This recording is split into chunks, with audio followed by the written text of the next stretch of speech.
English black version of David Byrne. He is. He's fucking mad as well. He's a bit mad. He's fucking batshit mad. We've talked about him before. He's fucking mental. Right, who's your next one? My next one is a very, very famous duet. It's Michael and Janet Jackson doing Scream from 1995. Yes. I love this song. I remember this song. Yeah. So confusion make you... Wasn't there some mad incest shit in that video? Not really. Did he not grab her with the tit and all? I know there's a thing of her getting her tits grabbed. I think there's a fucking tit grab. Really? Oh, I think so. I think there's some ropey shit that people were... I can honestly tell you he did not enjoy it. I can honestly tell you that he didn't. I don't think he even remembers doing it or was present while it happened. He grabs a lot of parts, even on himself, during the song. That's what I'm saying. I think he might have evolved that much. Like, he was like halfway into evolving into the next type of Pokemon that he was meant to be. But by this year, like by the year this came out. He would do stuff on the fly that he went, well, I'm Michael Jackson, so this is clearly amazing. I don't have a family because I'm not human. That's exactly what it is. I think that's honestly what he's thinking. It's like, fucking, I'm a fucking Snorlax or whatever the fuck he is. Yeah. And I am now an alien robot. Well, this is the lead single from his 9th studio album, His Story, which is half new songs, half sort of older. It's the greatest hits that he added in. Redone, yeah. So, but to be fair to him, I think this is a good way to do a greatest hits or a first half year best of. Although I'm pretty sure there's no History Part 2. No, there's not. Oh. It's a good thing to throw on a good few big bangers to sell it, which is the natural thing. Normally people put one or two. Scream is fantastic. It's a really good song. The first time I heard it, at the time I was still a massive Michael Jackson fan, and I was like, it was after Dangerous, which I did like. Dangerous hasn't aged well for me over the years because of that drum thing that all 90s songs, 90s kind of albums had. But the first time I heard it, I didn't know what to make of it because there was so much to take in. There was the video, the song, the fact that they were finally doing a song together. Although they did a song together before. She sings backing vocals on Pretty Young Thing from 82. Which I think is one of those things I knew then and just forgot. Yeah. I was like, is this the first time? But I remember thinking when it first came out, I'd need to hear it again. And if you're watching MTV back then, you're not going to be waiting long for that song to come back around again. Yeah. I think it was played about a half an hour later. And I was like, right, I've seen the video, so the visual side of it is not distracting me. Because it was a brilliant video. I think it's, at the time, one of the most expensive, if not the most expensive video of all time. They time. had like 3D morphing, they changed into shit in the video and all. Yeah, that was a big video. It's like, and they're dressed in these kind of gothy, spiky clothes. Yeah. So in essence, it's kind of like goths on a spaceship way before Marilyn Manson did it for. Yeah, and they were like turning the lip of Mechanical metal. Animals. They turned into T-1000s and shit, didn't they? And morphed into the walls, and then they were wearing silver suits and the ones with spikes on them. Jesus, it's been I think so. since I saw that video. Yeah, I'm just coming back to me now. But I think it cost $7 million to make that, which is nothing for him. Yeah, it was also useless. Like, you know what? At the time, this is a really good video, though. Like, what's the point? Because he can. Yeah, just give me a few bob. He's going to go, who's that lad that was supposed to sign for The Geffen? Homer Simpson that thing. lad that was supposed to sign the for Homer Geffen. Simpson thing where they just point up into the crowd at the baseball. Him, you, come down here. I've been waiting for that my whole life. Everything I ever go to, I'm waiting on that to happen to me. I try and make myself a bit higher in the chair. The only time that's ever happened to me is in the Thomas House when 20 Bulls each were playing, and I walked in and instantly the lead singer, Gar, which is actually you, shouted, "There's Helmet!" And then I thick in my mouth there, hang on. I have a mouth I think you're in the middle of a song. There's Helmet. Oh, God. No, you weren't. You were giving a spiel about 20 years, and I walked down and I was like, oh, he thought it was correct. He's like, oh, sorry, there's Helmet. I was like, oh, that's my name. And everyone just turned around. Oh, God. Sorry. That was your last gig. Oh yeah, there you go then. Yeah, I was Michael Jackson, and that's the only time I was evolving into a new type of Pokemon. Going, I'm on the fly. Yeah. I'm full of soup. Absolutely, probably had me top off and all, full of gargle. Yeah. Well, the idea of the song is it's kind of a retaliation to how badly he was treating the media post scandal. This like Babby hanging scandal or Babby fingering scandal. The hanging over the balcony came way later. Was it? Yeah, Remember was that? way later, yeah. Holy shit. I wouldn't do that with my phone, let alone a child. Like, this is what I don't get about the baby thing, right? I want to cover his face so no one sees him, but I want to hang him over a balcony so people everyone do can see him. Yeah. He looked like a prisoner in fucking... well, that's because it's not his child. Nothing to do with him. But he looked like the baby looked like a prisoner in Guantanamo Bay. With the thing over his face and hanging him over the edge. It looked like a Spanish resistance fighter. I had like a big red rag over its face. Blanket. Yeah, blanket. But that's not his child. It is his child. It's not. Look at that child. It is his no child. Fucking way. Calling it. It is. There's them children nothing to do with him. Why aren't they? That nanny just had a bodyguard spunk inside her and he was like, give me them babies. And there's another 7 million. Off you go. Give me the babies. Yeah, exactly. I need a dangling baby. No fucking way they're his children. Not a hope. Catch him. Do you reckon, when he's getting his skin done, did he was ball bagging on? Or did he just have like... I don't think he does his skin. I think it was a tablet. Wasn't it a tablet? I thought, maybe. I don't know. I think it's like bleach tablets. You can't drink bleach. Have you seen Michael Jackson's face? Yeah, it's in shy. I thought they just strip all the gear out of it. it was bleach treatment. Maybe I'm wrong. They just dipped him into Nair and left him there for the weekend. Yeah. Well, this is, like him talking to the media saying, and it's also one of the first songs he curses in. What's he say? Shit. Fucking with me. That's Remember right. that? We're allowed course on this podcast. We are allowed. He's allowed course because he's Michael Jackson. Tick-cock balls. So Jana said she was happy to work with him. Well, she'd want to be. It's a fucking brother, like. Yeah, well, she did it. Said she did it to show support. Yeah. And he said that he loved working with her because when they were dancing around, he said he was having the absolute best crack. It was like being in the gaff again, dancing around with your family and stuff like that. Because everyone does that. Everyone does that. I danced on my own to Michael Jackson. He danced as Michael Jackson with his sister, which is a little bit different.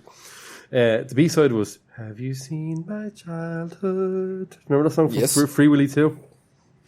Do you remember B-sides? B-sides being an actual thing. Yeah. I do. Now people can struggle to get an album out. Yep.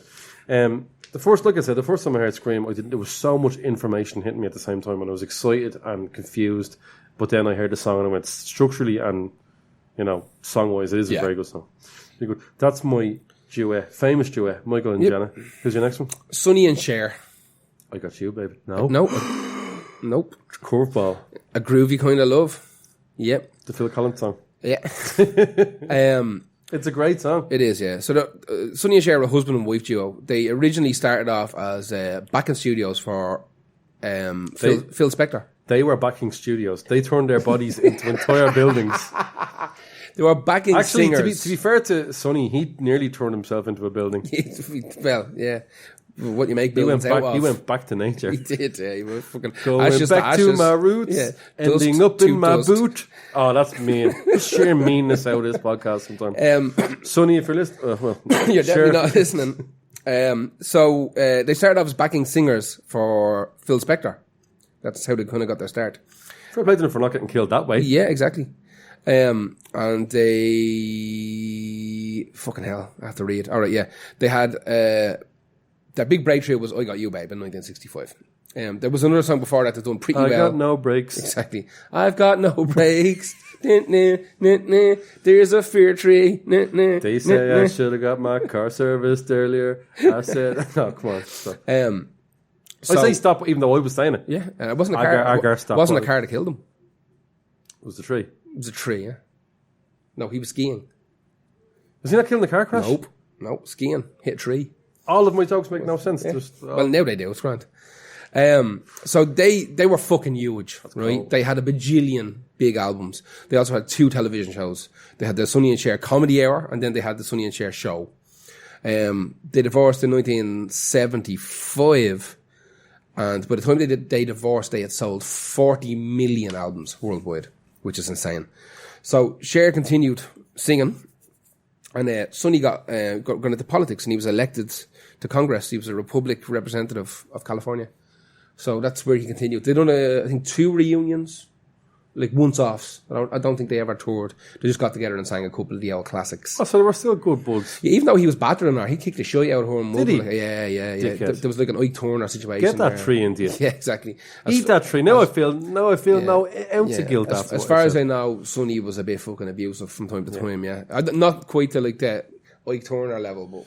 Well, he was still at it. Mother Nature finds a way. So in 1998, he was skiing and he hit a tree and died. And how's the tree? It's a tree. It survived actually. Strange enough, it's still there. There's a spotlight pointed at it. The same year, the 2 of them finally got a star on the Hollywood Walk of Fame.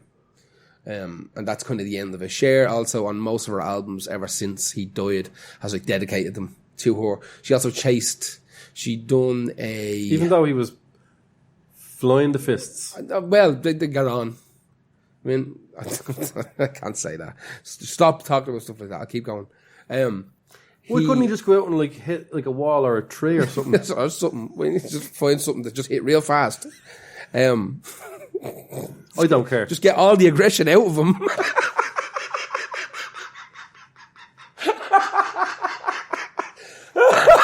Man, see that fucking, honestly, that behaviour is just a downward spiral. Oh, stop it. Stop. I'm getting heartburn now. It's a slippery slope. It is a slippery slope. Fuck him. Oh. I hate when I hear stories about that. Fuck him. Oh, fucking hell. Anyway, Cher. Dead cunt. Cher, on behalf of Sonny's family, a couple of years ago, went to court trying to get historic royalties for their family. Because obviously Sonny went off and had fucking kids afterwards and all this kind of shit. And the family weren't getting the correct amount of royalties from the record label. So she sued whoever it was, fucking EMI or Warner, whoever the fuck was putting the records out at the time. They're two ropey labels. All labels are fucking ropey. Yeah, they are. Suppose. She sued them. I don't know whether it was successful or not, but she brought them all to court trying to get money for Sonny's family and for hers also, to be fair. But that's Sonny and Cher, a groovy kind of love. Song is alright. I Got You Web's a better song, I think. But groovy kind of love. You didn't want to go too obvious. Yeah. Fair enough. Yeah. Anyway, who's your next one? Islands in the Stream. That is what me is. This is my second choice. That's a country song about a body of water. So the last one was about a Mississippi River. This is Islands in the Stream. My last one was about frozen water. By Kenny... Really? Your last one was about frozen water. Kenny Rogers and Dolly Parton, 1983. I was going to pick this. This is a great song. It's absolutely phenomenal song. I absolutely love it. Did you know... It's no surprise it was written by the Bee Gees. But did you know it was written for Marvin Gaye? Really? Yeah, a more R&B version of it was written for Marvin Gaye. That would have suited him more than the how country it is now, and country pop is what it is now. This is on Kenny Rogers' album Eyes That See in the Dark. Fucking Sonny could have used them. Yeah. Would you ski at? You wouldn't ski at night. I'm sure there's night skiing. Let's stop this now. No, I feel night like skiing deserves a sign. Night skiing, yeah. This is considered the best country duet of all time. And I find it hard to disagree. Conway Twitty and Loretta Lynn's one's up there, but this is great. Kenny Rogers wanted nothing to do with the song when he first heard it. And I think it was Robin Gibb or Barry Gibb, I think, was writing it for him. And he's like, no, listen, just trust me. It needs something. We have to find what it is. So, in the studio, who was baiting around? Dolly Parton. Really? Yeah.